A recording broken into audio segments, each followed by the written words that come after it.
Hi, I am Emma. Welcome to the second part of importing with Import Profile. Now we will finish the import. EMM offers you two methods on how to import data. One is with Import Wizard.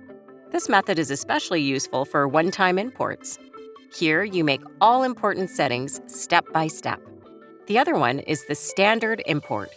This method is based on an import profile we created in the previous video, which already contains all the relevant settings. First, select your import file. Here you can either upload a file from your computer or select a file that already exists in EMM.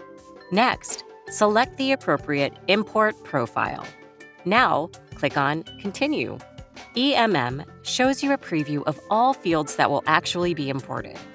If your file contains additional columns that are not displayed, they are not assigned in the import profile and will therefore not be imported. Tip: if you discover errors in your data, you have to correct them directly in the CSV file. In the next step, you define to which mailing list the new recipients will be assigned. If you have already made a selection in the import profile, this is preset. Now click Start Import. After a short loading time, EMM shows you all information about the import. If needed, you have the possibility to download different summaries.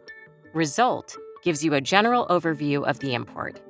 Valid recipients, an overview of all successfully imported or updated recipients. And duplicate recipients, an overview of all duplicates that were prevented. Congratulations! You have successfully imported recipients into your system. Thanks for watching, and see you next time.